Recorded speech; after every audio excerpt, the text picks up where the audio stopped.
Delanco Township Committee Meeting of June 15th, 2026, beginning at 7 p.m. at the Delanco Township Municipal Building, 770 Coopertown Road, Delanco, New Jersey.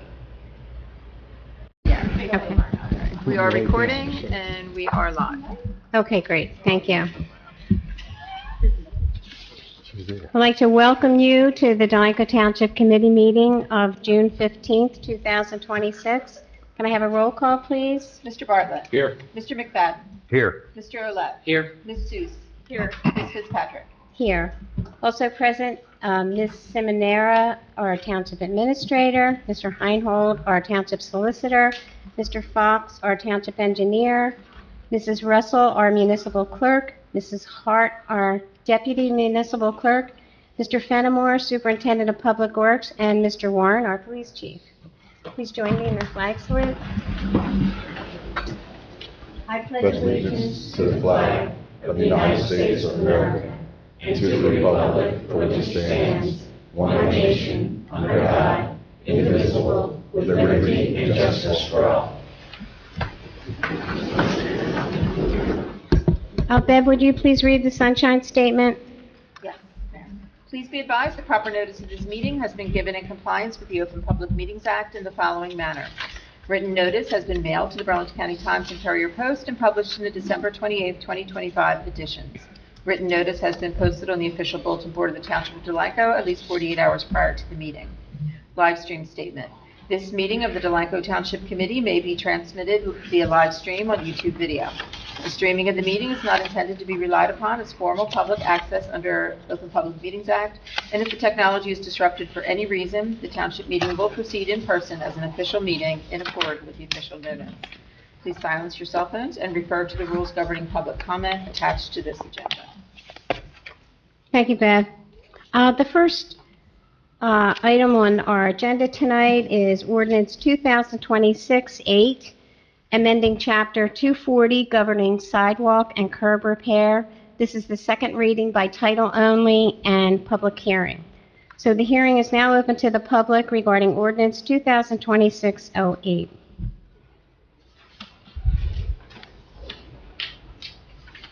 It's open to the public. Harold Klingler, 509 Buttonwood Street. I did have a question about this before, and I kind of forgot about it. But now I was wondering, this is for sidewalk and curb repair, right? I was just wondering, how do you determine whose sidewalk and whose curb gets repaired? I don't understand your question. You mean when we're redoing a street or something? Yeah, when you're redoing it, how do you determine whose sidewalk and whose curb gets fixed? It depends on, I guess I'd let Harry address that. It depends on monies and what needs repaired, to be repaired. If it's a classic road job capital project, if we have to change the curb and or sidewalk due to drainage issues, generally, that's the main reason. Otherwise, we try to stay away from doing sidewalks unless street tree caused the damage. If that's a street tree, then we generally will replace that. But we only replace it if needed for the design to work properly. So this is like small stuff. It's not really like a whole street. Because I noticed the street. I don't know the name of the street. It's the next one after Ash Street. Over by the church. Union. Oh, Union. That whole, a couple of years back, that whole street, all the sidewalks and all the curbs were brand new. I was know. kind of wondering, well, geez, do you like go for a lottery or something? Do you have a lottery and who wins and who gets the sidewalk? No, it's not like that. I think a lot of it has to do with if you're receiving a grant, what the grant actually covers, because at one time there were grants that did cover replacing sidewalks and curbs if needed. And I can remember doing a whole street with the sidewalk and the curb, but it's very rare now. Yeah, and it's It's very rare that it's not something that's typical, so each each property owner that's fronting the sidewalk has responsibility under the state law and under our ordinance. Right, And yeah, this ordinance is just about broadening the ways that those replacements can occur. Right, to include pavers. Yeah. And I know that if they're redoing a street and if you have an issue with your curb or your sidewalk, you can make arrangements with the contractor. I think it's to have that done at the same time, Harry, can't they? But it would be additional expense. It would be an expense to you, not to. oh, I understand that, Okay. because I did my whole one side I know, I can see that. It looks on Vine nice. Street, and at one time I did the whole side. That's when it was reasonable Right. at that time. But it's not reasonable no more. And boy, I'd love to have the front done and match it, but I was just wondering, we can, maybe put your name in a hat or something like that. No, No. Okay, all right, thank you. you're welcome. Anyone else regarding this ordinance? I'll close this portion to the public and ask for a motion from the Township Committee for Ordinance 2026-8. So moved. Second. Roll call, please. Mr. Bartlett. Yes. Mr. McFadden. Yes. Mr. Olet. Yes. Ms. Seuss. Yes. Ms. Fitzpatrick. Yes. At this time, we're going to have a presentation on 401 Creek Road regarding a redevelopment proposal for Lennar Corporation. Welcome. Duncan, do you want me to say just a few words first? I was going to say hi Yeah. and ask you to do an introduction, Yeah, so yeah. I know it absolutely. So just real quick, I think if you live in Delanco, you probably, everybody knows about 401 Creek and its significant history in terms of what we've been through over the last year or so. We are at a point now where with ownership, as discussed when we went through the process, the intent was always to return it back to the market with a use that would not create the same concerns and issues that we were concerned about relative to the prior industrial use. We put that into a request for proposal process. We received 2 proposals. Of those 2 proposals, Lennar, who is represented by Duncan Prime tonight and has other representatives here, was by far the best proposal we received. We had significant discussion with them over the last couple of months about what they propose, what we need to get out of the project, what they need to get out of the project to make it work. Redevelopment is a partnership. We have flexibility under the redevelopment authority process under the state statute to design our zoning to fit the needs of the community and fit the needs to make the redevelopment work. So we are at the point now where we're proposing to enter into what's called a letter of intent. That is basically, we're agreeing that we're going to focus on working with each other to try and enter into a formal redevelopment agreement. The letter of intent has some key elements to it that, again, both parties have identified as important to the transaction. And we've asked Lennar to come here and just do a very brief, big picture overview of what the project is so that the public has a sense of what's being proposed for the site. Thank you, Doug. Thank you. Thank you, Mr. Heinold. Madam Mayor, members of the committee, my name, as Doug indicated, is Duncan Prime. I'm from the firm of Prime, Tubell, and Maselli. I represent U.S. Home LLC, which is another fancy name for Lennar, doing business as Lennar, in connection with the 401 Creek Road redevelopment. Mr. Heinold did an excellent overview of the process and why we're here. Before I turn it over to my Lennar team, I want to first thank the committee for the opportunity to be here tonight. We're excited. I want to thank Mr. Heinold, the township staff, for their time and energy this spring. As Doug indicated, we met several times, both in person, over the phone, on Zoom, every forum available we used to try and work out what you see in front of you tonight, which is a brief letter of intent, but hopefully that is the start of a much longer process, which leads to a redevelopment agreement and hopefully a contract of sale. 2 quick points before I turn it over. First, I think it's important, my client, and I applaud them for it, they chose a local team here, a South Jersey-based team. I think everyone's familiar with Bob Stout.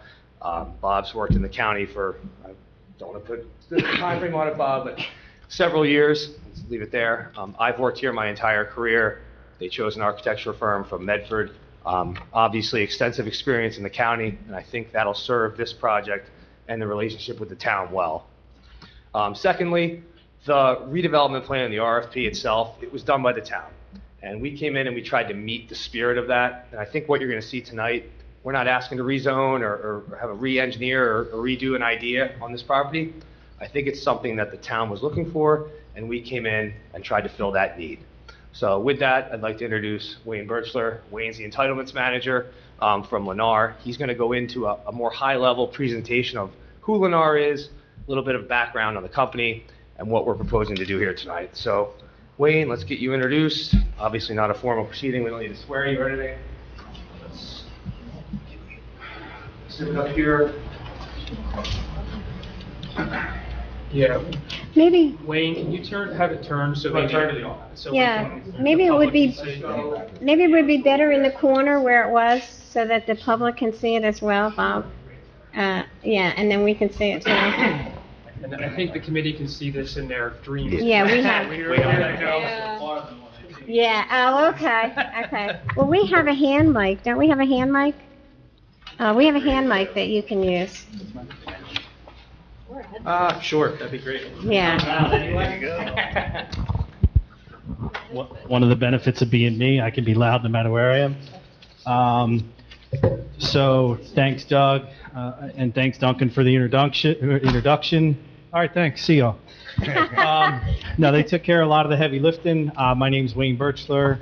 I've been with Lennar for 13 years. I work in our due diligence and entitlements departments.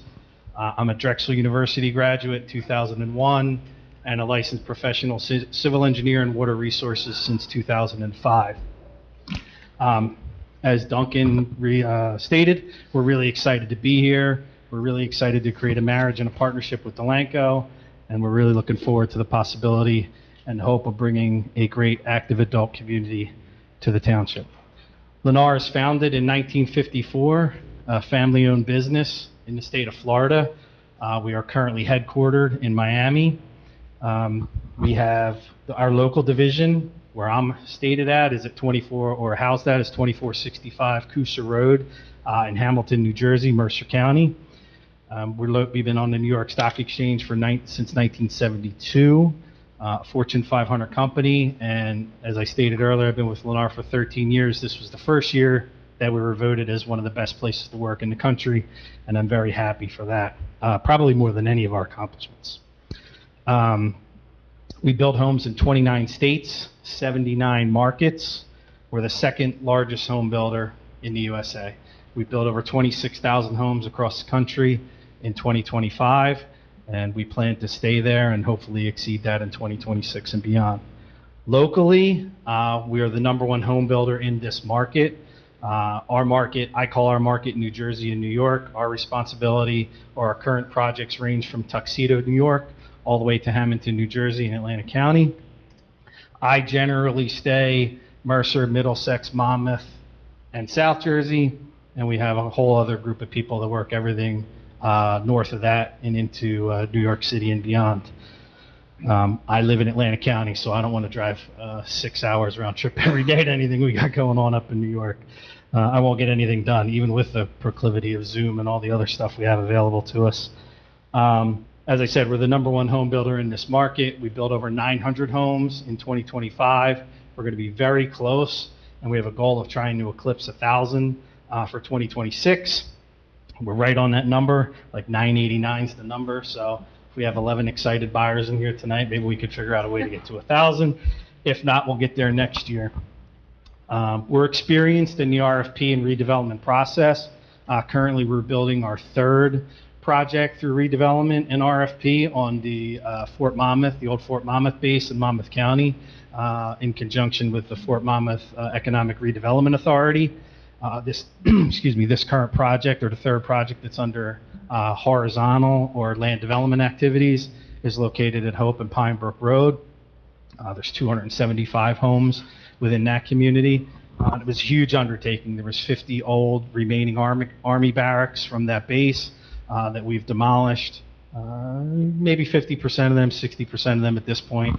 We work cooperatively with New Jersey American Water to, I don't want to say help them, but subdivided a piece of the property off for the benefit of them to build a water tank that was needed in the municipality. So we're very familiar with working with cooperative agencies, municipal government, et cetera, and making something like this become a reality. So from here on out, that's a lot of the Lennar stuff. A lot of this stuff will be a lot of the stuff that's in the RFP that we submitted, but for the general public, we're Block 2100, Lot 11. It's a little under 12 acres, known as 401 Creek Road. To orient us, it's Pennington Park and the Field of Dreams baseball field to our one side. It's Pennington Court and generally residential to our other, and the Rancocas Creek behind us, and obviously Creek Road along our frontage with the New Jersey Motor Vehicle Commission immediately across the street. So those are our site characteristics, and what you could see here is existing. I would define it as light and medium grade industrial use on the property now unoccupied, and all that stuff will be, and then some trees, some wetlands. All of that will be part and parcel to the site plan that we're going to flip to next. So this is our conceptual plan. I call it a concept because for those of you that have worked in the business in your life, in your career, you'll know that everything is conceptual until you start dealing with DEP and you establish your wetlands lines, your letter of interpretation, all your wetlands permitting, and in additional bulk zoning and zoning requirements. So those are all the key components into turning something like this into final, and that's, I don't want to say a long way down the road, but it takes a process, right? And tonight we're here for really what I would define as the second step of the process with a whole lot more steps to go. But we have proposed 64 active adult townhomes here. So market rate active adult townhomes, no school-age children within the community. We serve by public water and sewer. I keep tripping over this thing. Limited roadway network. We're conscious. It sounds silly. We're in the notion of developing properties, right? But we do try to be environmentally conscious as we can when we can. My experience after graduating college, I worked for Pennoni Associates for a short clip. Then I went to work for the state of New Jersey and the federal government. I did a lot of land conservation for agricultural uses, believe it or not. And now I'm on to housing development. So I try where I can and where my company will allow me to be as successful as we can in limiting things like stormwater management impacts and things like that. And one of the ways you do that is reduce your impervious coverage, reduce your roadways, increase your landscaping wherever you can. Obviously, there's a goal to achieve. It has to be financially viable for something to become successful, but we try to look at everything as we're developing our plan. So here, and emergency services and emergency access. You don't want, sometimes you have one way in a community. It's always more beneficial if you can plan to have multiple ways in and out of the community. It's easier for access. It's easier for movement. It's easier for circulation. So here we have two accesses out the Creek Road and one kind of mid-block road bisecting the community.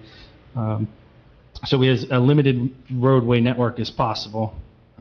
We think we've established appropriate buffers in buffering from residential to residential uses, residential to park uses, and then a little bit heavier, but we have a lot of wetlands to the rear of the site, so there's not a lot of development if anybody's looking at the plan here as you head towards the Rancocas Creek, which kind of makes sense, right? But along Creek Road, we have an expanded buffer. We're going to put sidewalk along the frontage, hopefully some landscape buffering with the extra topsoil that we anticipate having when we get into site development. And that will act as a buffer to, kind of transition the residential community to Creek Road and all the heavier uses, so to speak. Again, just want to reiterate, no school-age children. That'll all be vetted out through the HOA documents, so no impacts to the local school district.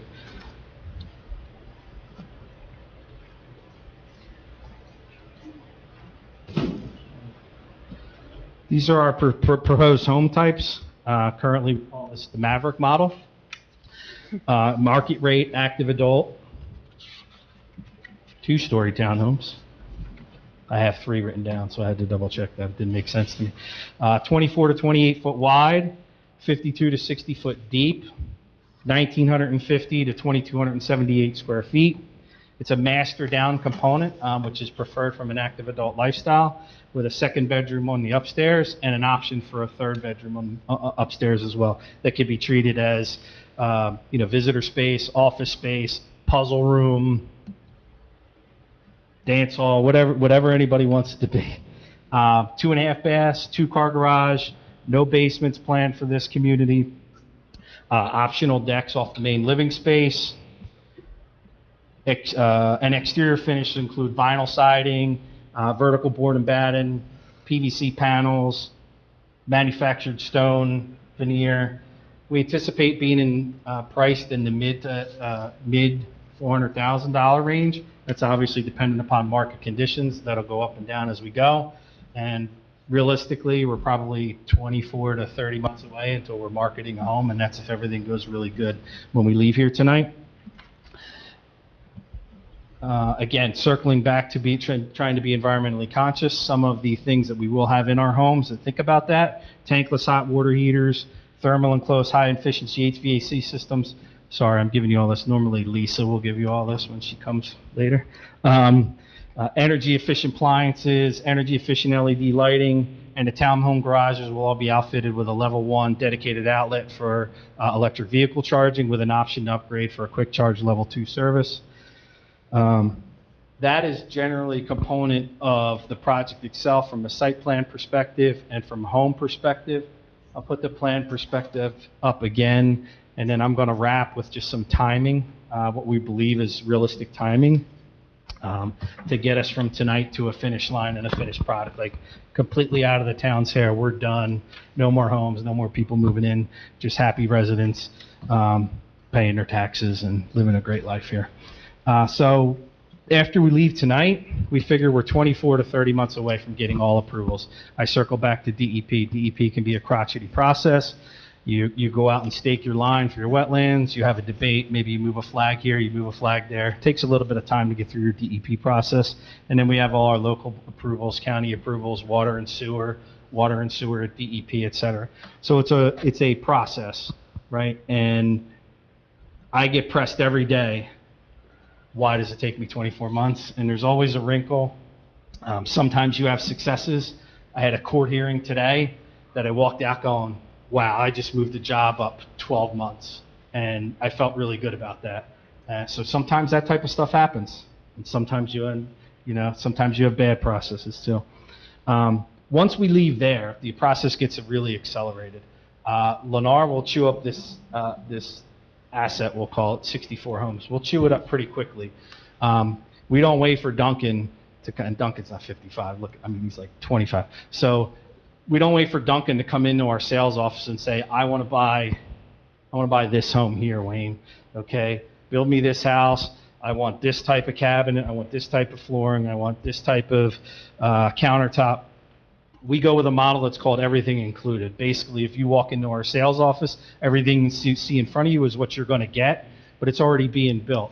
And depending upon what stage the home is in, if you particularly want this lot and it's under active construction, if it's far enough along that the cabinetry and stuff are already in, you're kind of stuck with it. If you're early enough in the process where the cabinets haven't gone in and the countertops haven't been cut, you can change colors, but your materials and things and such are already baked in. So we call that paneling our homes.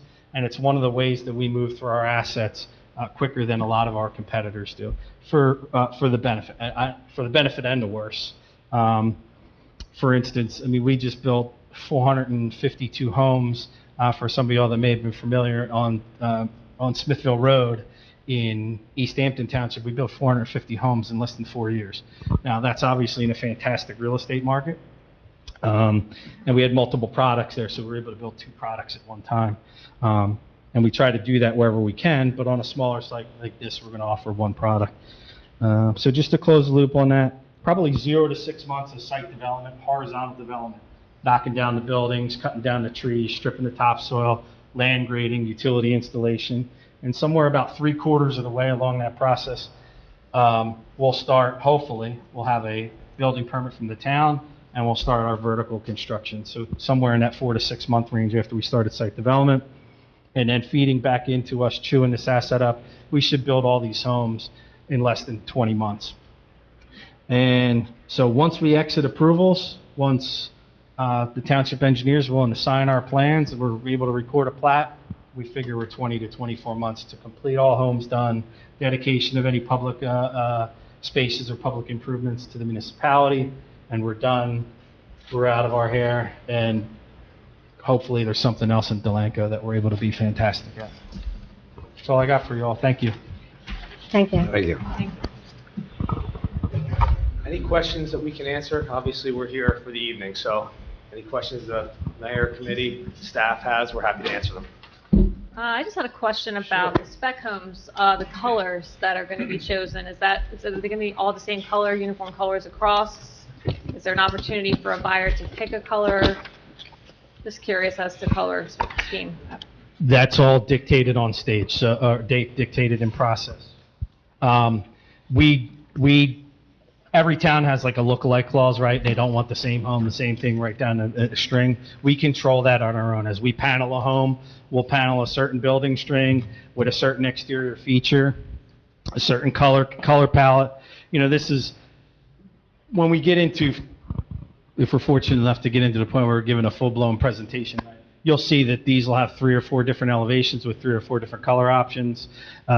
You may have a stone water table that goes up in front. It'll vary, and as we panel those out, we'll make sure that it's a little bit more difficult in townhomes than it is single family, right? Because the box is kind of the same, but and you can introduce as many products as you want when it's single family. But we will make sure when we panel these up that they don't look exactly the same as you go down the street.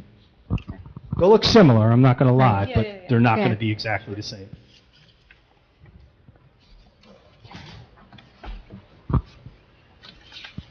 And your Hamilton project, these are similar to that, right? The West End project? Yes. So we could technically go down there and check it out and get an idea. That would be a good starting point. Yeah, absolutely.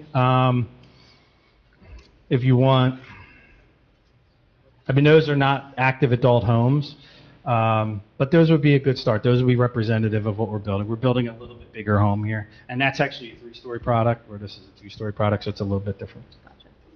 Are they single-family homes? Is that what they are in Hamilton? Sorry about it. Single-family homes rather than townhouses? In Hamilton? No, they're townhomes as well. Oh, they're townhomes Yes. as well, okay. Yep.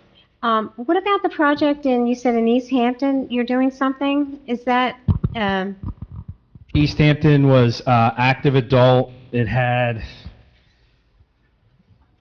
I did the approvals back in like 2016 for that. It had roughly it was 452 total. It had a mix of single-family homes, duplex homes, what we call them twins, and then triplex homes. Some people want to press us into calling those townhomes. We call them triplex homes. So that was a mix of those 3 products there. Where is that located? A little bit wider Yeah. product and things like that. Where's that, just in case they want to take a ride? yeah, that's, Yeah. What's the name of that development? Venue at Smithville Green, 1020 Smithville Road in East Hampton Township.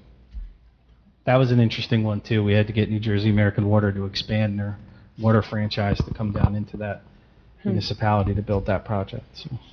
good. And these will all be the same model? Is that what they'll be? Because the plan that Yes. I have, all Abigail?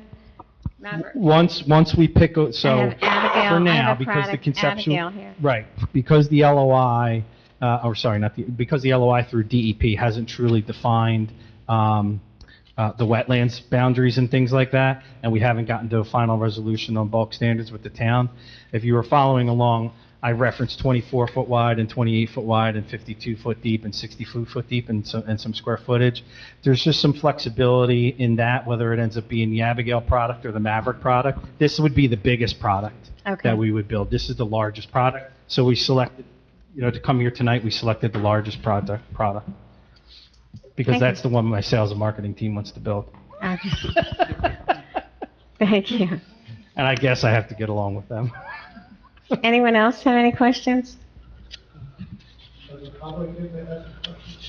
Not right now. Not right now. You can, if the gentlemen are going to stay around, maybe it would be best if we open it up now. I mean, I think we would like to go into what we're going to approve first, and then we have a section for the public. Yeah, and I just want to emphasize something on that point. Yeah. We're going to have a whole public process, so don't think that what was just presented is sort of like the end of the discussion. This is the start of the discussion Right. with Lennar. We've obviously been talking about 401 Creek and dealing with the impacts associated with that for over a year now, but in terms of Lennar, this is really their first introduction to the community. The purpose of a letter of intent is to say, we know enough about, I use this analogy, I don't love this analogy, but I'm going to use it here anyway. It's a little bit like an engagement, right? We know enough about what they're proposing, they know enough about the site and what we have to offer as a township, that we're agreeing that we're going to work really hard over the next couple of months to try and reach an agreement. When we get to that redevelopment agreement, it's going to have a lot more detail, a lot more constraints on them, a lot more constraints on us in terms of where the parties can move. This right now is just sort of the beginning of point, like big picture. We asked for something that was more on the residential senior side of things, and Lennar responded to that proposal, and the committee satisfied that it's in the realm of what we are looking for that site.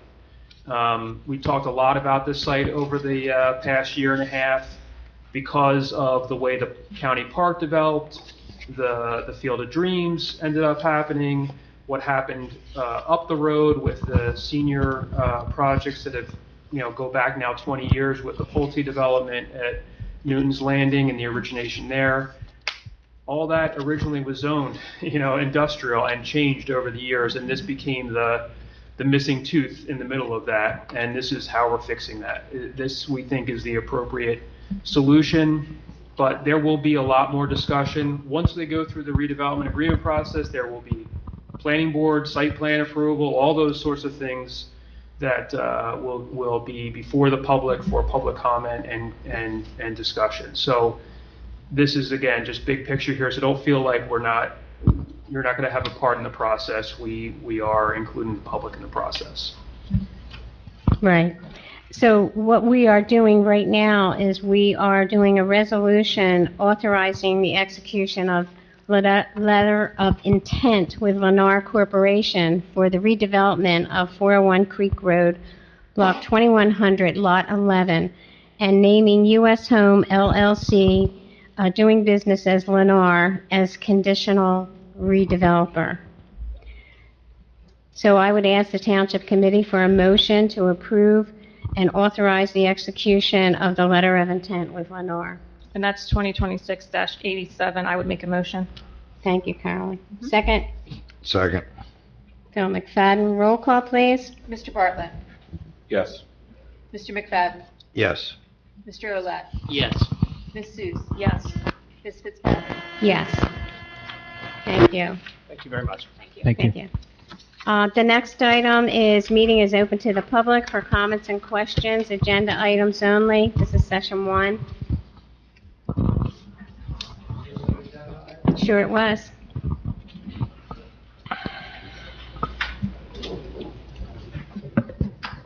Harold Klingler, 509 Buttonwood Street. I think the proposed plan is a great plan. I like it. More adults, less kids for the schools. It's fantastic. The only thing that I was wondering was, two things, is the company aware of how much the taxpayers paid for the property? And are we going to get our money back? And 2, who is going to be responsible for those roads and whatever else is involved with the roads and properties and stuff? Is it going to be the association, the company, or is it going to end up being the township responsible for the roads and stuff? So I'm going to jump in and try and answer those just because I've been eating and sleeping this project. They're very aware of what we paid. It was included in the RFP process.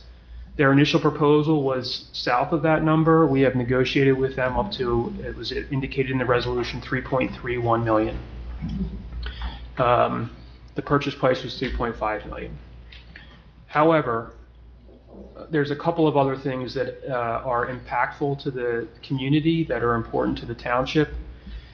Number one is we're returning it to the tax rolls. When this project is fully built out, the rateable base that it will provide will far exceed what was approved under criterion and certainly what sits there today. So there will be an improved rateable base that the entire community will benefit from. And that improvement is like 10 times what criterion would have built. So it's a significant contribution to the community. The other element that we are going to try and work through in the redevelopment process is, as you know, this property backs up to the county trail system. Once they get through their full development, we are going to try and work on an element of this where the unused back portion of this property will be a separate lot that can be conveyed to the county. The county has interest in that land as part of their overall system. And we would be able to benefit by getting a couple of additional upland acres that the county owns at the back of the Field of Dreams that was previously restricted due to habitat considerations and is no longer restricted under DEP regulation. So that has value to the community by obtaining additional upland parkland. Those numbers, particularly when you consider the tax rateable base, will put us well ahead of where we would have been. So that has been a significant point of negotiation between the parties to get to that figure. The other question that you had was about road dedication. So in New Jersey, when a developer builds in accordance with residential site standards, the municipalities are obligated to accept those roads. They're going to be part of our community, just like the other communities that have been built along Creek Road and Newton's Landing all the way up to the light rail station. Okay, thank you. Thank you. Anyone else?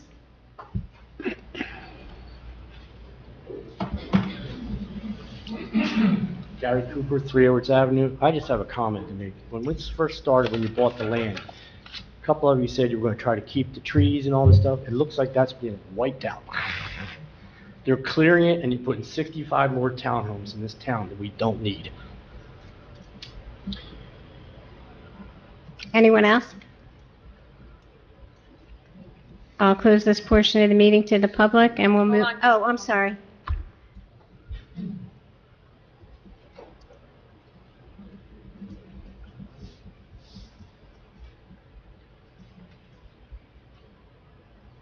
Michelle Lopez, 35 Emery Way. I have a question about the community itself. Is there going to be street parking within the community? Not only the 2-car garages, but when visitors come, is there on-street parking? Will there be? Our parking will be RSIS compliant, provide sufficient parking for the community. For the community, what about visitors, when people come to visit?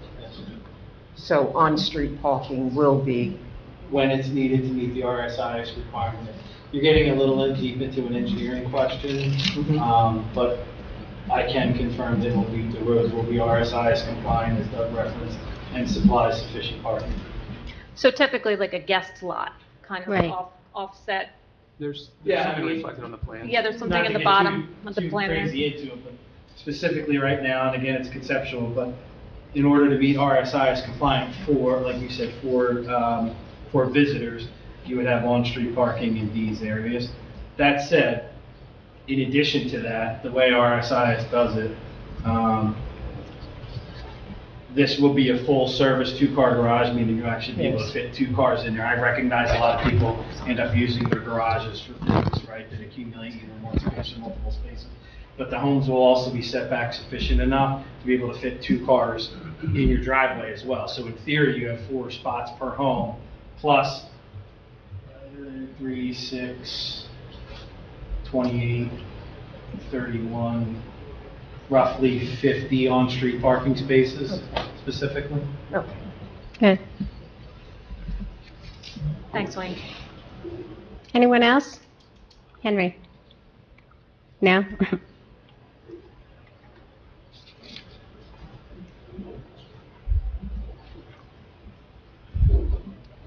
Good evening.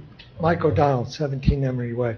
Getting back to who's going to be responsible for the streets, is that going to be an HOA thing, or like where you are in Newton's Landing, where the city maintains the streets?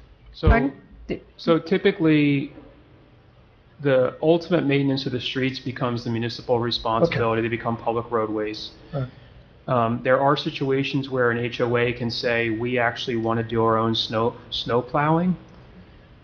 We're getting into the weeds here, but Yeah.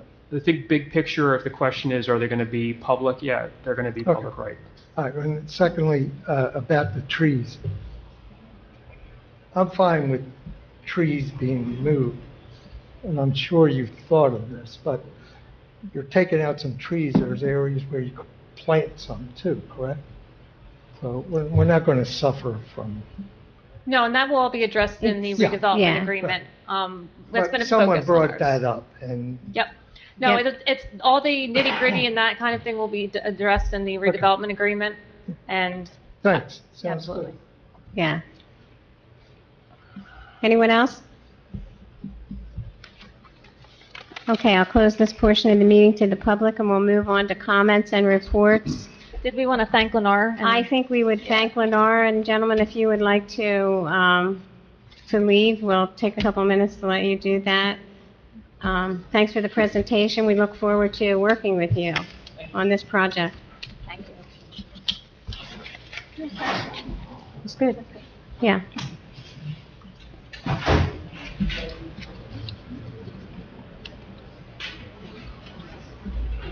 Thank you, Doug. Thank you.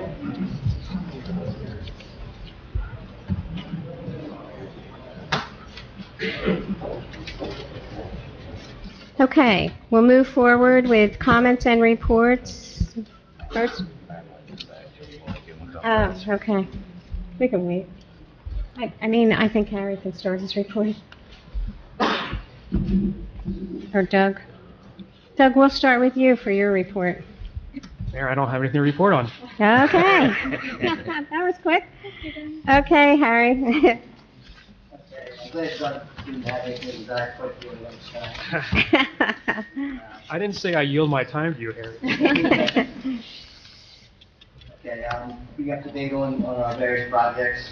The crossings at Delanco, I met with the homeowners association. It was very helpful to them, as well as we received some insight from the residents.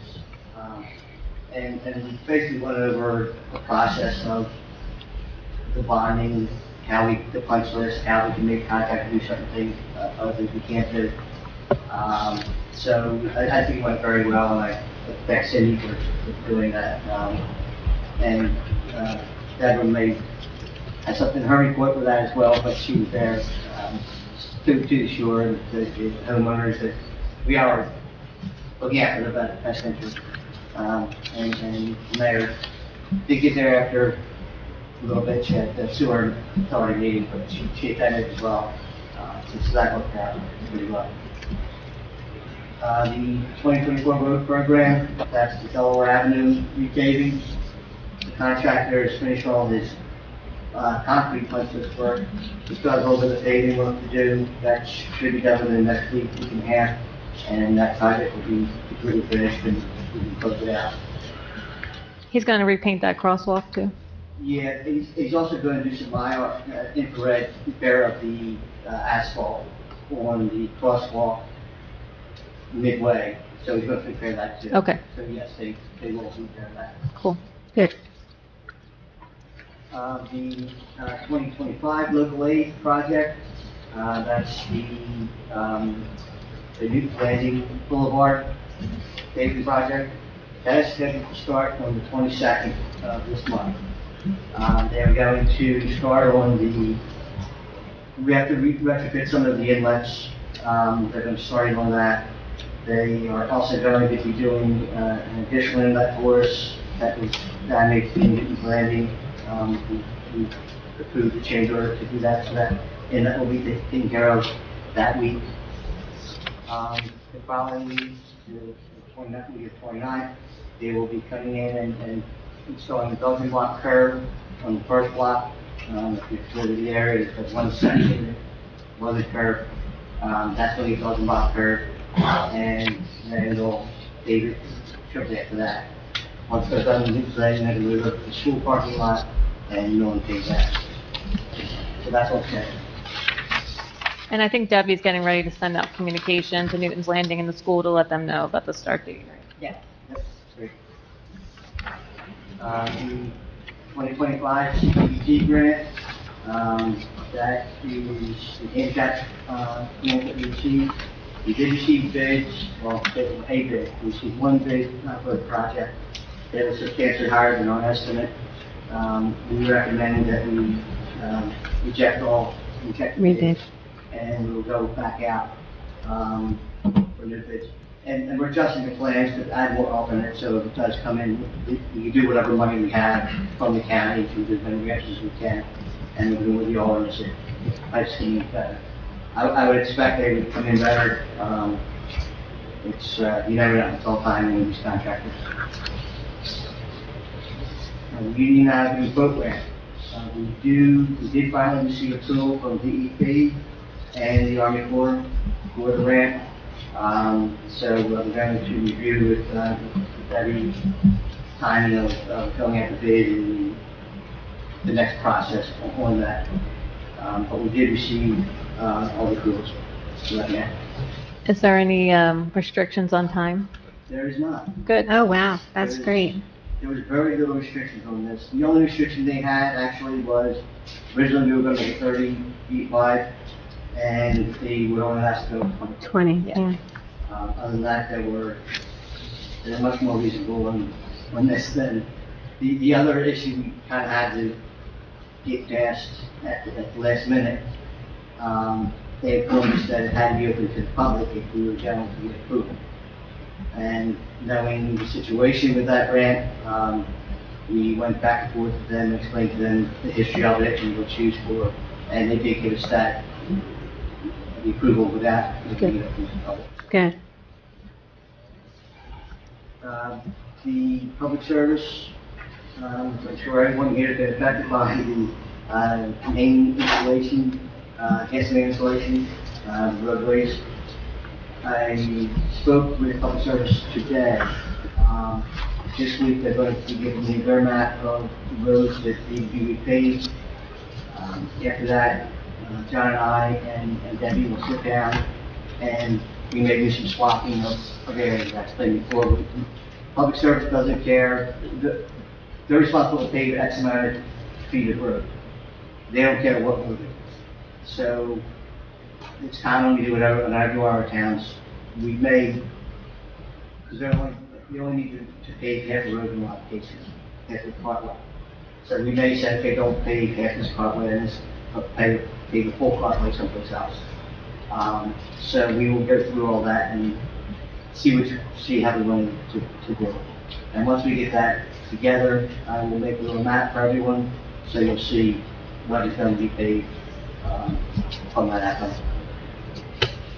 But they're figuring on, they would like to start paving mid to end July, mid to the end of July. Oh, good. The 26 local aid, that is an application that's on the resolution. We recommended applying, as you know, we received a grant to do the drainage work on Hickory Street.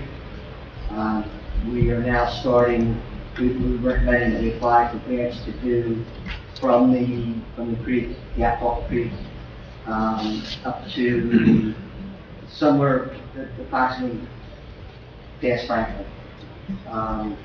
What we're going to do is we're applying for more than I think they'll give us, but that's what we always do.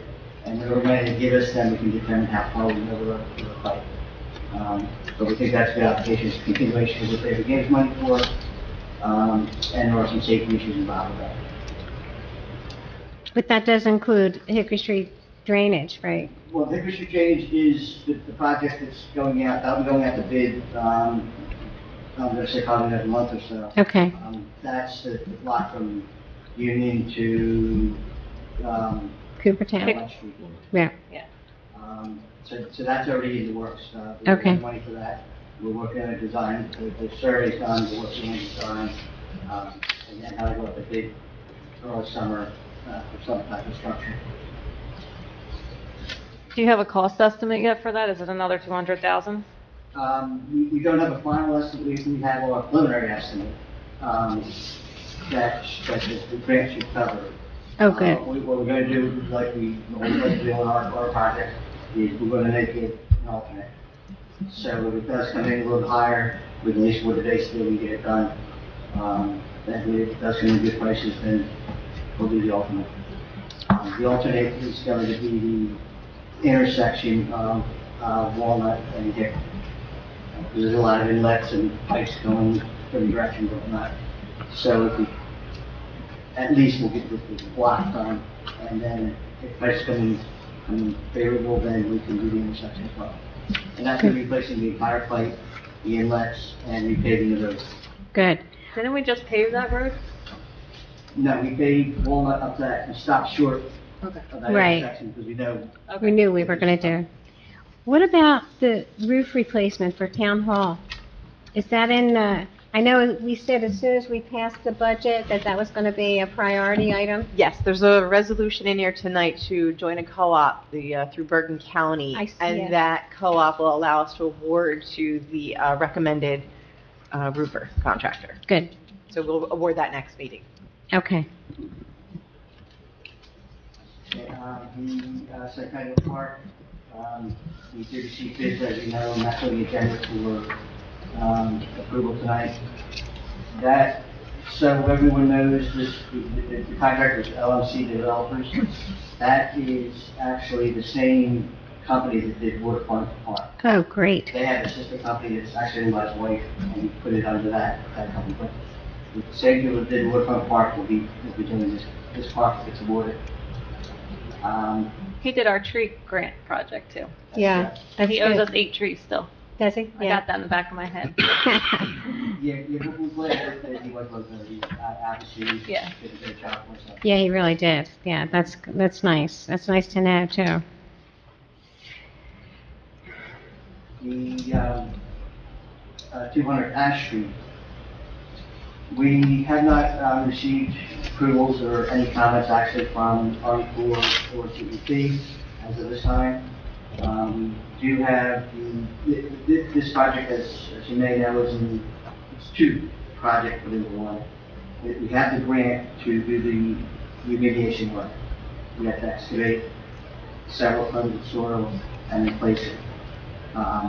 That work plan is just about done. We're going to be sending that over for tax review and signature. That will then go into DEP for that portion of the project. That really has nothing to do with the seawall bulkhead that we're proposing. That's sort of a separate entity we're putting in one contract. So, once at a time, but we're getting there. And DEP is tough sometimes. They have 90 days to review things, and by law. And when it comes to the 89th day, they call us up and tell us to ask for an extension. And if we don't ask for an extension, they deny it. So that has happened twice so far. We've actually had 2 30-day extensions that they asked. So we should be hearing something soon on that.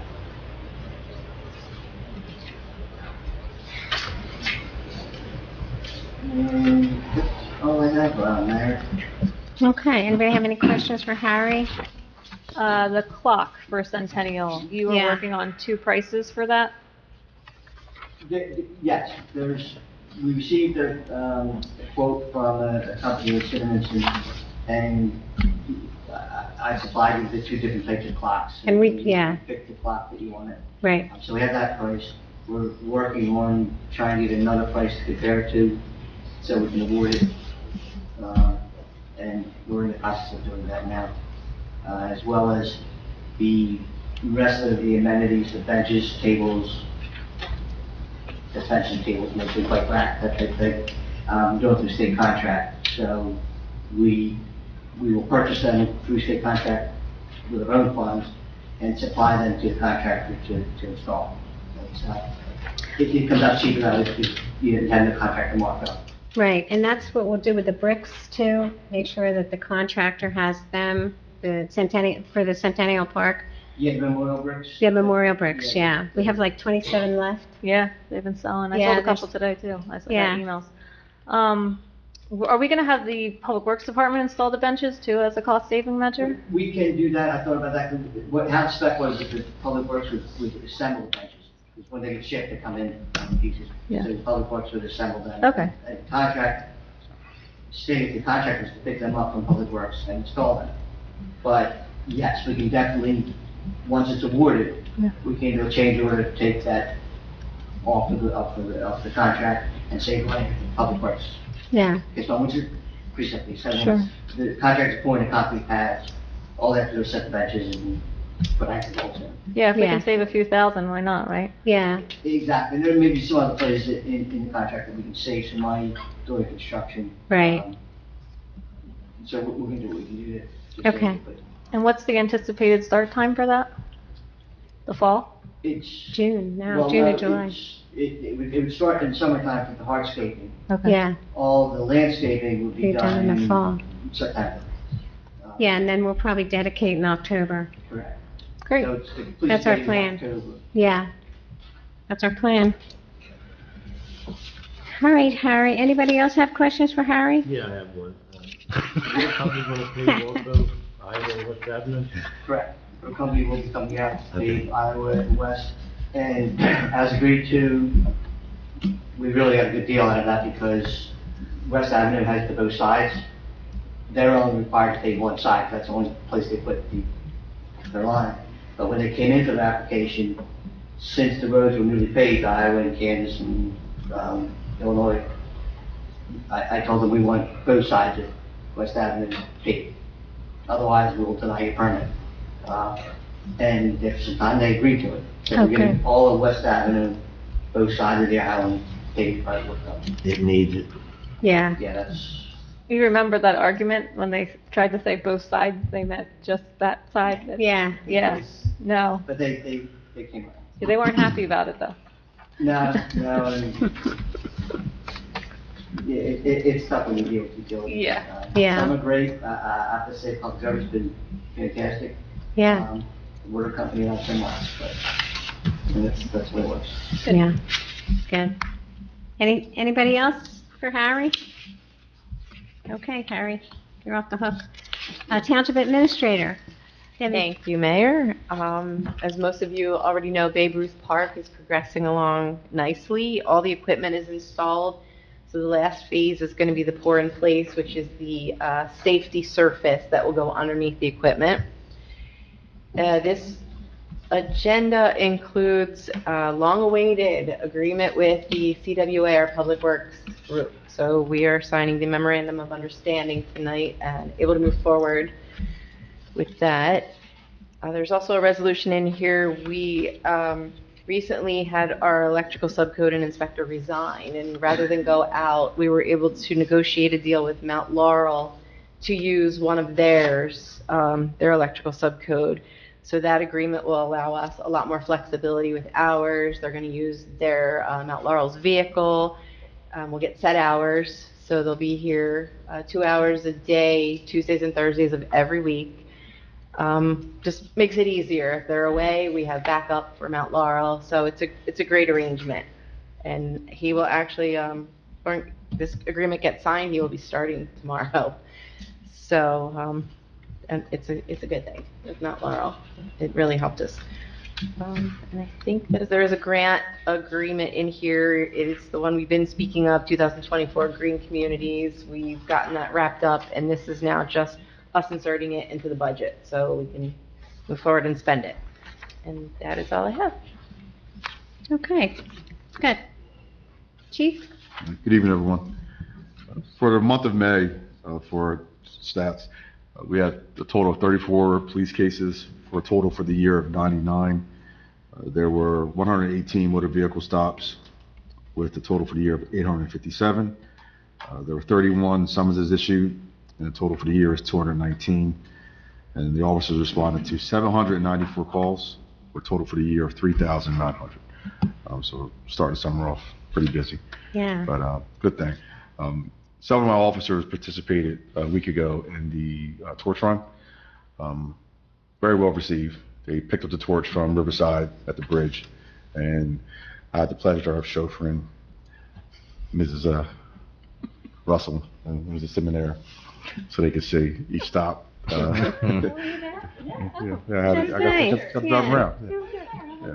But the kids were able to come out and support them and cheer them on as they went past them in front of the school. It was really nice. Yeah. It was a hot day, so they were laboring, but they did well. Roughly covered like 3.5 miles, so they did well, but it was pretty cool. So Great. was happy. And then I'm just getting everything nailed down for the National Night Out. Pretty much everything set up, so looking forward to that coming. So it's gonna be a nice night. Yeah. And they're having fireworks for the National Night Out, so that's something new for Delanco. Yeah, something August new. 4th, right? Yeah, yep. Yeah, the Centennial Fireworks Show. Yeah, So that'll be nice. that'll be nice. So, but that's it for that. Okay, right, thank you, thank Chief. John, Public Works. Good evening. We picked up 48 cubic yards of brush, that's chipped up brush for pickup. We cut all township properties 4 times. We put a half a ton of patch out for potholes. We had to remove a tree up at West Avenue because of wind. We swept the whole town. The whole town has been swept at least twice. We've done a pretty good job. We had 3 20-yard dumpsters of debris. That's a lot of debris that we swept. We got off the street. We put up all the flags on Bryant Avenue. We started painting the curbs on the little side. That's starting to work out pretty good. We are starting to trim the trees out of Newton's Landing there, the boulevard. There's 30 trees that need to be trimmed, and we got 8 left so far. And that should help them get the paver underneath of there, and the machine that mills them up. We did all the flower beds. They all got nicely mulched up at West Avenue too. I don't know if anybody noticed that or not. We lined the ball fields 13 times. We put up 37 new street signs at River's Edge because they were starting to get faded. And we helped with the cleanup of Hawk Island, and it was a nice turnout. Nice, yeah. That's all. There's a pothole as you turn into Franklin, right by Lou's Deli. Yeah. And I also noticed that one of the flags, the bracket is bent on when you turn into Rancocas off of Burlington Avenue. I think the truck hit it. Yeah, that was done before Memorial Day, actually, and I was surprised somebody didn't pick that out, but, so you may want to just remove it. Okay. I don't know if we have any extra brackets at this point, Yeah, we probably do.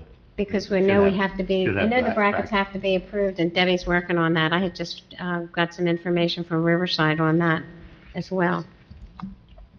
Thank you, John. It was, the cleanup at Hawk Island went well with Senator Singleton, and Ryan did a nice job, doing the safety issues, and, We had a little incident today, which is very hard out at Newton's Landing.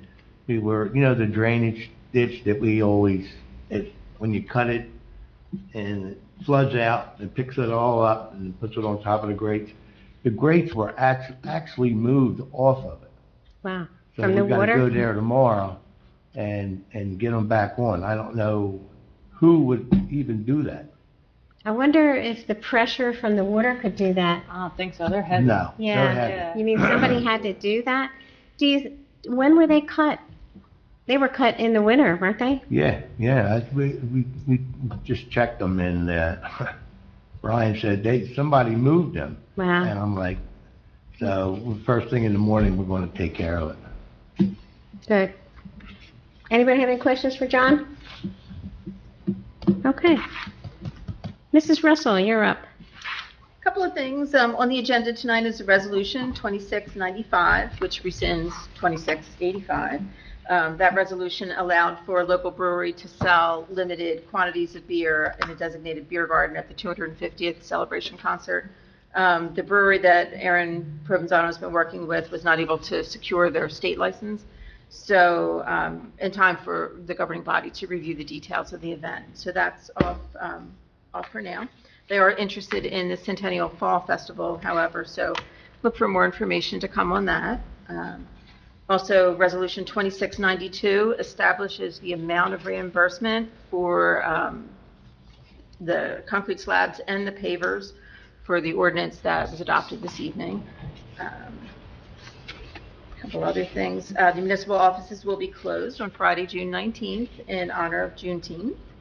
And you may notice there's a lot of color happening around the municipal building. Yes. We've gone red, white, and blue. It's nice. Yeah, so at some point, Mrs. Seminary is probably going to make us all just wear red, white, and blue. But we've all been having a lot of fun. Yes, it is. It's a big year. Having a lot of fun decorating and really getting into the spirit of the 250th and our centennial. That's great. The nonprofit ordered 800 flags, little lawn flags, the 18 by 20s, to put in all the parks right before the 250th. We'll line the different streets with them, so it'll be really nice. Oh. Yeah, it's a shame we couldn't sell something to the public. But I guess you can just go online and buy one if you want one. Yeah. Yeah, it'll be nice. The decorations look great here, and it's good to see everybody's getting in the spirit. Mayor, can I add a comment? Just Sure. wanted to announce something. Are you I was done, going Beth? to ask for Erin if she had anything Go ahead. first. Yeah, a few things. The hometown hero banners may be purchased on the township See My Legacy webpage or in person at the municipal building. Banners are for residents, past and present, who have served or are currently serving in all branches of the U.S. military. Also on the See My Legacy, as we've already mentioned tonight, there are still perks for purchase. You can leave your mark in Centennial Park, past and present loved ones, graduates, anyone who'd like to honor. And they're both, I believe, and correct me if I'm wrong, due on the 30th? Yeah. Ish.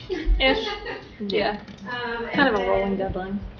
I also have the celebration for America's 250th with the concert at Historic Waterfront Park on Sunday, June 28th from 4 to 8 p.m. In addition to the concert, there will also be food trucks and activities.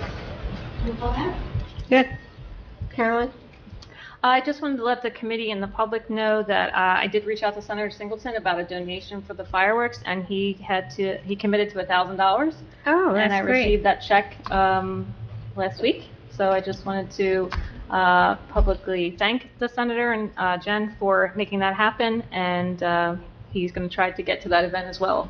So thank you, Senator Singleton, for your donation. Yes, that's great. Okay, consent agenda items. Consent agenda items are considered to be routine and will be enacted with a single motion. Any item requiring discussion will be removed from the consent agenda. All consent agenda items will be reflected in full in the minutes. Ordinance 2026-9, an ordinance to amend an ordinance entitled, an ordinance of the Township of Delanco providing for and determining the rate of compensation of officers and employees. First reading by title only, and the public hearing is set for June 29, 2026 at 7 p.m.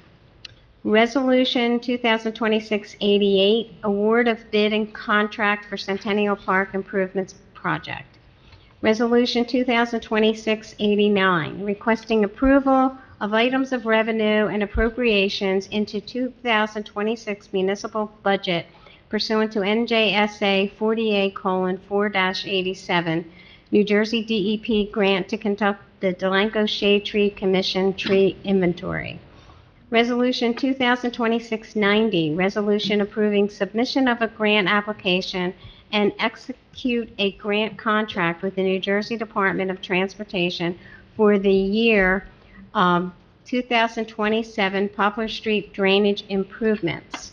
Resolution 2026-91, Memorandum of Agreement between the Township of Delanco and CWA Local 1036. Resolution 2026-92, establishing reimbursement qualification for residential sidewalk repair with pavers pursuant to Ordinance 2026-8, Chapter 240-3, Paragraph 1. Resolution 2026-93, resolution authorizing the Township of Delanco to enter into the New Jersey Cooperative Purchasing Alliance Cooperative Pricing Agreement. Resolution 2026-94, authorizing a shared service agreement between the Township of Mount Laurel and the Township of Delanco. Resolution 2026-95, rescinding Resolution 2026-85 due to insufficient time for vendor to obtain required licensing from State of New Jersey. Resolution 2026-96, a resolution urging the New Jersey State Legislature and Governor to repeal the gas tax escalator and restore accountability to fuel tax increases. Approval of minutes for March 16th regular meeting, April 6th regular meeting. Payment of bills. Approval payment of bills in the amount of $1,124,634.28 as per the bill list run date June 15th, 2026. So I need a motion to approve the consent agenda items. So moved. Matt? Second. Or Scott? Okay. Bill McFadden. Roll call, please. Mr. Bartlett. Yes. Mr. McFadden. Yes. Mr. Olet. Yes. Ms. Seuss. Yes. Ms. Fitzpatrick. Yes. Approval of minutes for the March 2nd, 2026 regular meeting. Motion? So moved. Matt or Scott? I'm sorry. Second. Phil McFadden. Roll call? Mr. Bartlett. Yes. Mr. McFadden. Yes. Mr. Olet. Abstain. Ms. Seuss. Yes. Ms. Fitzpatrick. Yes. Approval of minutes, April 20 regular meeting. Motion? So moved. Second. Byrne? Carolyn? Okay. Roll call? Quick legal question, is Carolyn able to second that one? She was, That's Is what- she abstaining on this? Oh, Yes. yeah. Oh, Yeah, am then we'll I? need a different second. And no. I'll second it. Mr. Bartlett. I was absent as well, so abstain. Mr. McFadden. Yes. Mr. Olet. Yes. Ms. Seuss. Abstain. Ms. Fitzpatrick. Yes. Correspondence. Several things. We received a letter from Revolution, New Jersey, and some pins that Mayor Fitzpatrick put in all of your bins. Revolution, New Jersey spotlights New Jersey's role in the founding of the United States with our 250th anniversary coming up. So just thanking us for participating. They sent us a poster, which we have in the lobby in the vestibule. And so from time to time, they send us some things just to kind of spotlight New Jersey's role. Second piece of correspondence, Ms. Seminara forwarded to me. It was a letter, an email rather, sent by Mary Wood regarding the placement of the porta potty at the Union Avenue boat ramp. That's been forwarded to all of you. And the third piece of correspondence was a letter from residents Terry Mader and Dave Suter regarding their property on Delaware Avenue during the car show, where participants in the car show placed chairs and a pop-up tent on their property without permission. And that was also forwarded to you and to Recreation. Thank you. The letter from Mary Wood, that's been taken care of. Mr. Bob is being removed, and we're just going to review the site to see if it can be placed somewhere else for the next two concerts, and if not, it will be placed in that same place, but it will be a brown, and it will only be there for the length of time absolutely needed. The letter from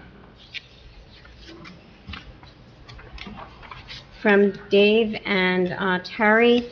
I don't know if you wanted to address that. I don't know if we need to address that because it's, maybe when we have another car show, if we do, that, Yeah, I think Harry reviewed it. I don't know if Harry wanted to speak to it all, but I Yeah, think it's sort of, we understand the situation now, and yeah, efforts can be made to ensure that doesn't happen again. right, because I don't think there is, Township doesn't have an easement on the waterfront property, just on the sidewalk side, and that we would just have to instruct anyone who is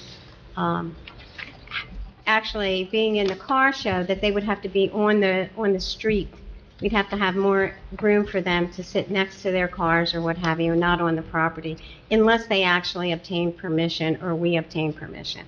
And we apologize for that. I think, Harry, did you want to address exactly the scenario there? Because we did talk to you before ahead of time. Yes, what happened,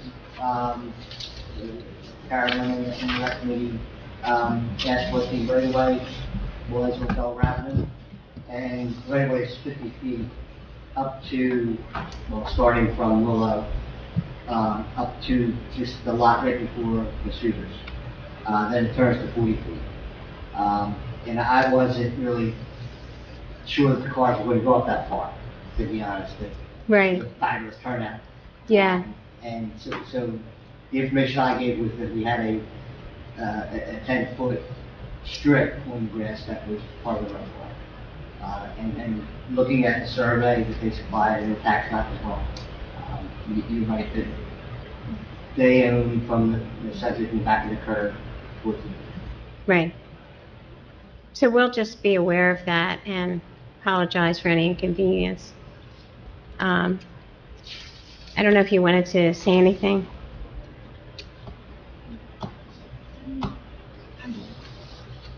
Just for every event, not just the car show, that's all. At every event, right. Thank you, Terry.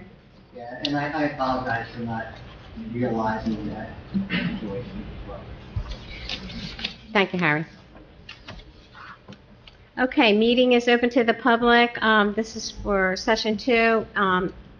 General questions. Howard. Harold Klingler, 509 Buttonwood Street. The last meeting I was at, it might have been the last meeting. There was, not everybody was here, so, at that time. That was April, I think. Probably. I don't know for sure, but, the one thing I asked about at that time was about the new Centennial Park. I kind of came late to the party, so I really had a clue what it looked like or anything like that. We have a plan, and I thought somebody was going to send a plan to you, but we have a plan in the conference room. If you want to, I can bring the plan out and show it to you after the meeting if you want. Right. If you want to hang out. But wouldn't it be like a good idea, like if we had a place like out there? Out there might be filled up, I don't know. Or Yeah. even in here. I know there's a lot of empty walls in here, where some kind of plan that's going on over a number of years, that maybe it could be put up there so people could come and look at it. Because I don't think it can be put on the website, right? I don't think that website will handle it. I don't Sure, know. Because we're gonna do a PDF. and we upload could it. do a PDF. There's an 8.5 by 11 PDF document that can be put up. I thought somebody was going to actually send you a copy of that plan. Well, somebody was, but I didn't want to, like, Okay. So I'll, if you give me your email address, I'll send you a copy of the plan, but I'll bring the big one out if you want to take a look at it today. You tell me what you want, and we'll make sure it's taken care of. well, you could just email it to me. Okay. And I'll make sure you have my correct email. Okay, good. Okay? All right. So then, the other thing, on parks in general, I mean, we have a lot of parks in this town for a small town. We might even have the record, I don't know, in the United It's a good States. thing. So there's another property at the end of Ash Street on the creek It used to be the old canvas factory, whatever it was, and I think the town has that property. Yes, actually, Harry reported on that. That's the one we're working with DEP to Right. remediate the property and put So- up part of the seawall. So is there another plan involving that property for another park, or Yes. what's going to go on? That was just a conceptual plan, just as the gentleman said tonight, that you initially have a conceptual plan and that plan may change, but we had to come up with a conceptual plan in order to apply to DEP Right. for the remediation grant. So we do have a conceptual plan. It's not in stone. There's nothing like a drawing or anything like that, or what Yeah, it looks there like? is. It's just, There is a conceptual plan, and I'll be happy to make sure that's sent to you too. okay. Okay. Thank you very much. And the last thing was, I know we spoke about a few times about a plan possibly for street cleaning, a schedule. And you were going to talk it over with the administrator. I don't know if you got time to do that or not. Well, she is working with John to try We to are working on it. establish that. It's a little more complicated than just, we do share the street sweeper with Beverly, so there isn't anything set in stone with that schedule. What we talked about doing is seeing if we could give like a little bit of notice and shoot a blast email that it's gonna be in a certain neighborhood, because that all depends on weather. There's a lot of factors, but we are discussing ways to. Right, I realize send some kind of it would be notification. difficult. I realize that because you're sharing the machine with another township. Right. But I was just wondering if something was being worked on. Yes, Okay. Thank you, that's all. you're welcome. Anyone else? Ray? You knew you weren't going to get off. Ray Weber, 22 Ships Way. One thing, John, hey, John, where were those grates you were talking about? On the backside of the creek. On the backside of the creek. Okay. No, because the reason why I was just asking is because I know we've had trouble with some of the kids and the police officers have come out and removed some of them because they were jumping into the retention basins. So we've had them come out. Funny, there's a lady that calls every time they flood out, or prepares us that they're gonna flood out. Yes. And how they, could've got I out have there no clue how they moved without out. nobody saying something. Because they are heavy, I know that. Second thing is, on the Newton's Landing paving, when that's going to occur, I'm gonna reach out to you. and Christine, Okay. okay? That's Yeah, all one, I'll see you after. I'll make sure I have all the right information. okay, got you, thank you. Mhm. That's it. Thank you, Ray. Anyone else?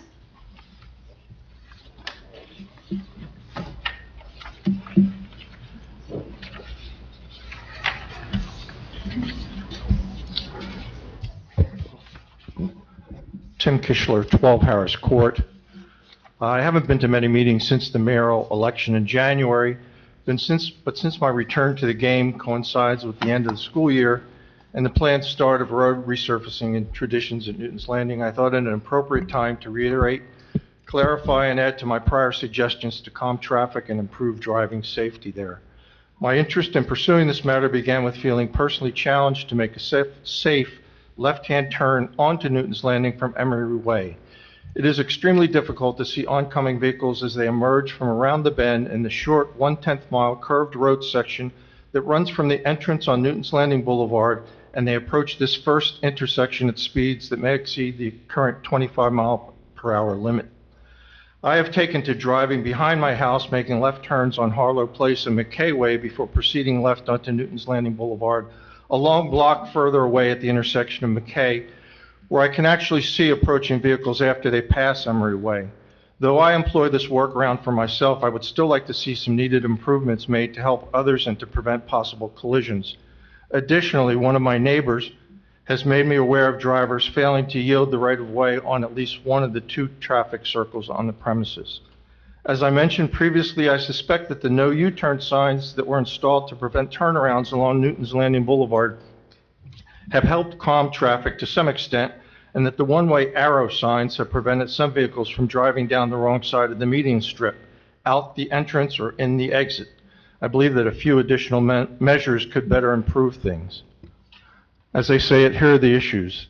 There's a speed reduction of close to 50%, from 45 miles per hour to 25 miles per hour, from that of the two roads, Old Creek Road and the other Creek Road, County Road 625, that feed into the community from one or both directions with no advance warning or prior notice. Second, the single black on white speed limit sign, and only a single black on white speed limit sign in the whole of the Traditions community, located quite a distance from the entrance where it can be difficult to see. A full third of the way between Old Creek Road entrance and the first intersection at Emery Way, it stands low and off to the right, nestled beneath and often in the shadow of one of the trees lining Newton's Landing Boulevard. Number 3, there's also currently no speed limit sign at all on John Maher Way, which is used as a cut-through both into and out of Traditions.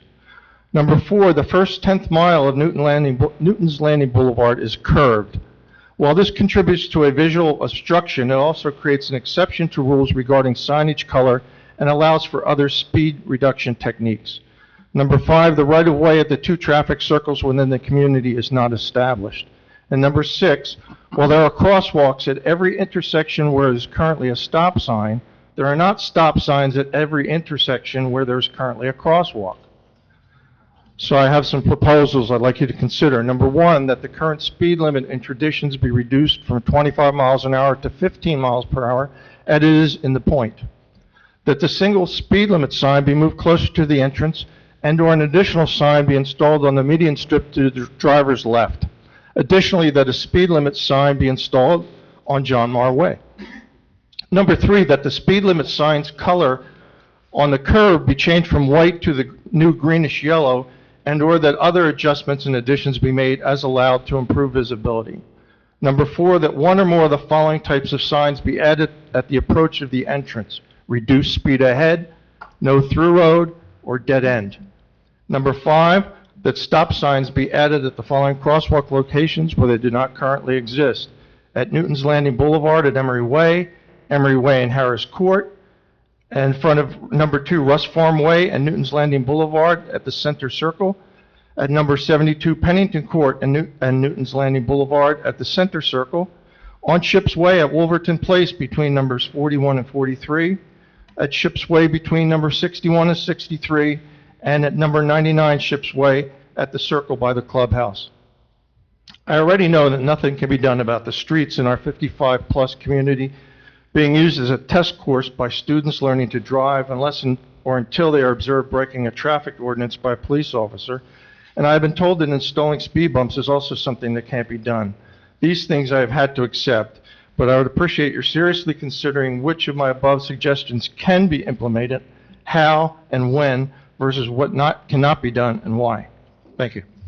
So, Tim, could you forward that to us? I mean, Sure. I mean, some of the speed limits are by law, and some of the stop signs are also by law and by statute. But could we have that in writing so that Sure. we can address it? Sure. Okay. You can email it to Bev, our clerk, okay? Okay. All right. Thanks. Thank you, Tim. Anyone else? Stephen. Stephen Lord, 2800 Colgate Avenue. I just want to make a quick comment. I want to thank the committee and Mayor Fitzpatrick for passage of Resolution 2026-88 for the Centennial Park Improvements Project. I want to thank the committee for their continued support in that. It's a long time coming, and I look forward to it. And again, thank you very much for your support. You're welcome. Thank you. Anyone else? Yes, Tim? Sure. And then, I just wanted to thank everyone. I see the next proposed ordinance has to do with you're getting ahead of these data centers. yes.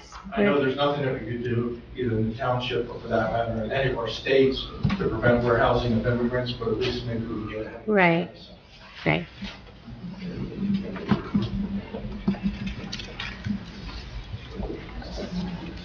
Peter? Peter Silverberg, 30 Wolverton Place. I just would like to, when there's a holiday and we have the garbage collection and trash collection delayed, we'd like a little earlier warning than, say, 5 o'clock of the night that's going to be changed. It should be easy. People have got all their garbage cans out because they don't catch it on the website early enough. And I think we know when the holidays are, so it should be workable. Yes, I'm not sure when that email blast goes out, but I think Typically the week before. yeah, it's usually the week before, Peter. So are you on our email list, Peter? Okay, all right. Anyone else? Okay, I'm going to close this portion of the meeting to the public. And our discussion item tonight is a proposed ordinance. Stephen Lohr had sent me some information regarding data centers that I shared with our solicitor. And so we have come up with a proposed ordinance amending and supplementing the code of the Township of Delanco to include and designate data centers as a non-permitted use in all zones within the Township of Delanco. And I thought if everyone had a chance to review that, Doug reviewed it. I don't know, Doug, if you want to address it? Yeah, I do want to say a couple things. First of all, I can't go to a public meeting these days without data centers coming up. It is omnipresent, and there are a number of draft ordinances floating around. We looked at everything that we could find and tried to supplement what had been provided to us to get the best draft before you for what our community needs. The one thing I want to emphasize is that if somebody came today with a proposed data center, we would take the position that it's not a permitted use in town. When our ordinances are drafted, we can't anticipate every future use. We don't know what technology may bring. And, you know, these data centers are clearly new uses with significant energy demands, utility demands, and impacts on the surrounding properties, unlike other uses that are already regulated and permitted in the zone. So I say that because in New Jersey there's something called the time of application rule, where a developer can actually submit something and take the position that they have the ability to proceed with their application even if the municipality later amends the zoning. And I don't want the impression to be on the record that we're doing this because we don't think we're already treating these as not permitted uses. However, there's no downside to us recognizing that these new uses exist, and to be very clear that we are declaring them as a recognized but also not permitted use in any zone in the district, in any district in town. So I just want to be clear again. We're being proactive, but we are already of the position that we do not permit these in town as of today. If there are any questions, I'd be happy to try and answer them. I think at the end of the day, this ordinance actually is pretty simple. It's just defining the data centers and then making them a not specifically recognized non-permitted use. We do have a section of our code that lists prohibited uses, and this would be added to it. This was actually a model ordinance that I shared from Assemblyman Singh. Yeah, so this ordinance I've seen, the model that I saw, the Pinelands Preservation Alliance is circulating one. That's the one I sent. Yeah, Pemberton has basically a version of that adopted. We went beyond our area to look at other places as well, and then we added additional elements that we felt were appropriate. So I don't think there's anything that opens us up to any kind of lawsuit in the future with adopting this, right? No. And again, it's sort of restating or more clearly stating our current position. The only thing I will say, just so the public is aware, is what the ordinance does is recognize the use and declare it as a not a permitted use. that doesn't mean that somebody can't propose that use by way of use variance before the Joint Land Use Board. And that's just the way the law works in New Jersey. Somebody can always come in and seek a use variance from what your zoning permits.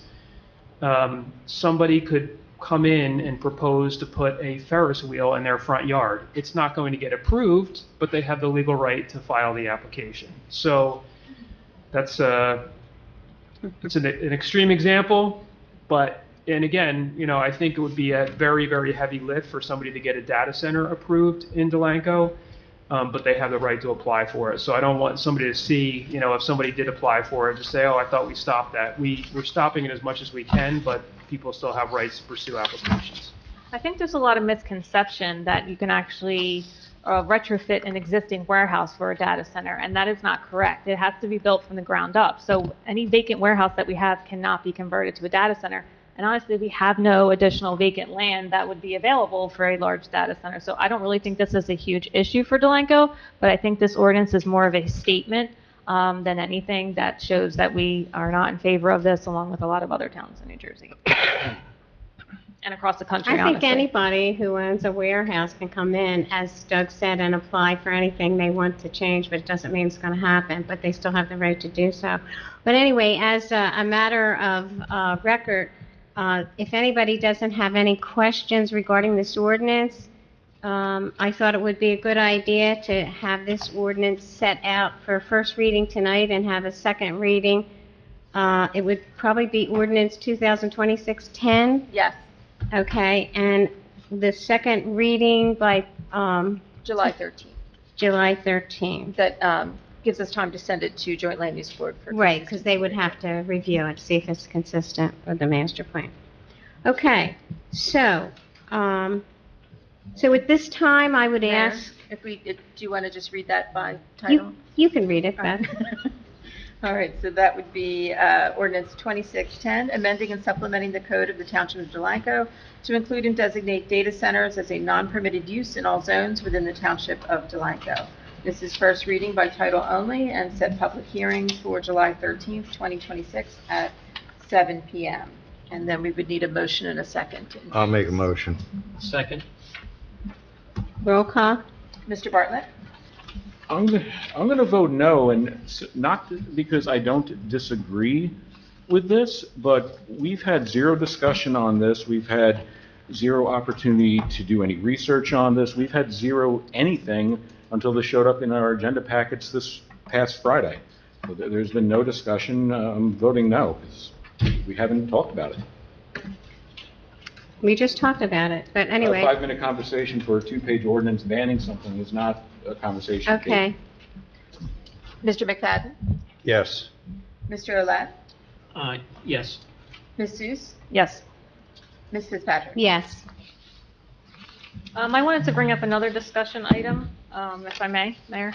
Sure. I was contacted by a resident regarding the parking restrictions on the streets leading to Delaware Avenue on that first block. There's no parking between the hours of 9 p.m. and 8 a.m. Is that correct, Chief? 9 p.m.? She had brought up that she wanted to drive from another part of town and park down in that area to kind of watch the sunrise in the morning, and that she wasn't able to even do that until 8 a.m.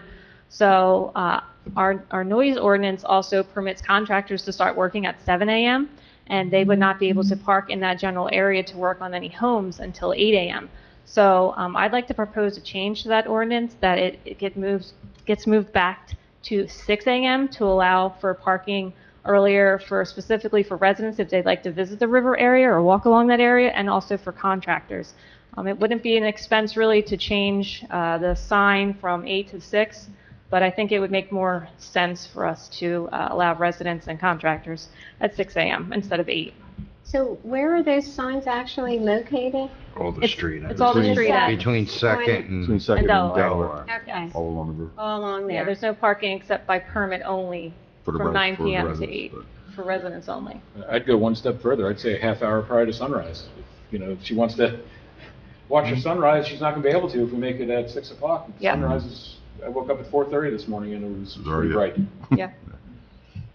Is I that, think is the that goal- something that I think makes the sense goal for your was not to have officers? people parking out there like after midnight, 1 o'clock. when Yeah. Well, The yeah. township committee decided on this Yeah, decades ago. I feel it's too late, because I one think of the the whole other thing's problems that ridiculous, residents were having honestly. with the ordinance, the way it's written, especially even with the permanent parking that was placed not last year, 24 Orchard, Vine, and Walter, is that a resident could be home or at work on Friday, and at 1:30 in the afternoon, they say, hey, let's have some family over tonight. Oh, that's right, we can't, because the township building's closed, so they can't get extra permits. So now, they're forced now to have their relatives, if they do come, park on the 200 block of Vine, which impacts the parking of those residents. So, So the are you time saying frame, they can't get permits? not when the township building's closed. Oh, but Because I'm shouldn't saying, they like, have permits extra in ones, advance? extra.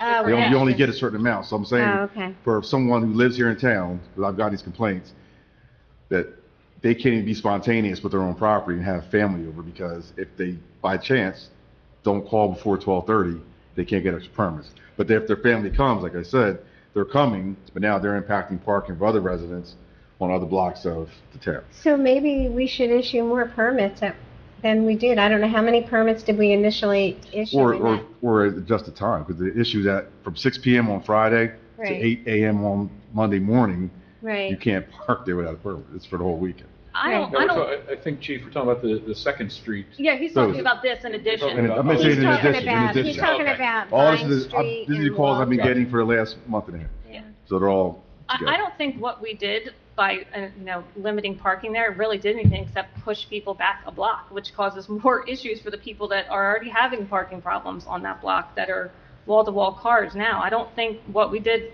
fixed anything or I prevented think what anything. we did fixed people who weren't residents parking Because there. nobody was parking there. We went over this. But Nobody that's not parking what there. was brought to our attention at the meeting, the public meeting. They said that other people were parking there. And we- They even and we gave told you that they examples weren't. of people dragging things up on Hawk Island No. and dressing their kids down in the street. I mean, that was the public meeting. But that was before we actually owned the property and governed it and had signs. But that was when we were making Yeah. the ordinance, we were preparing the ordinance, we set the signs, all as a result of those public meetings and what the residents were saying. But So- every time we responded out there, the police, wasn't the case. Right.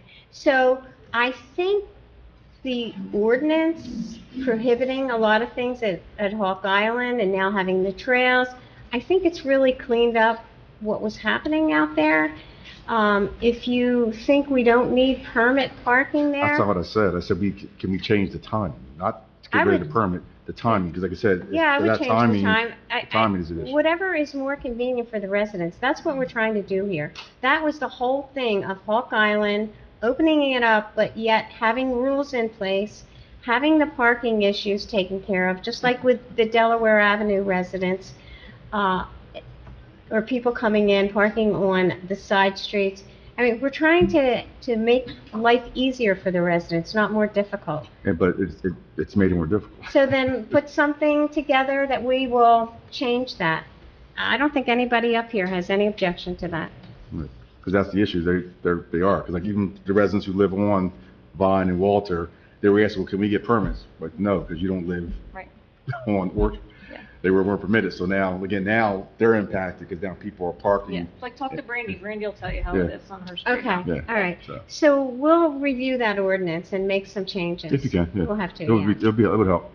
Okay. It would help. So, and maybe change it from the parking on the Delaware Avenue block to Sunrise. Yeah, Yeah, absolutely. That would be great. yeah, we could do that. So we'll work on that and maybe have something for the next Yeah, meeting. we could have that maybe for July. Yes. Beth, okay.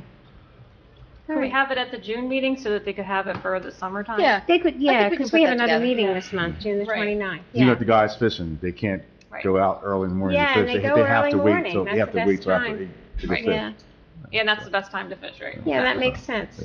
Okay. And again, we want our residents to enjoy the area. Exactly. Yeah. And we their spend all this homes. money to make trails, to make the area nice. Let's make it more convenient. That's fine. Thank you, Mayor. And just so you know, Mayor, the reason why they were calling us because they were in fear of getting the summons for Yeah. parking there where they're not supposed Well, to park. that's the only way we find out what's going on. So if it needs to change, we'll change it.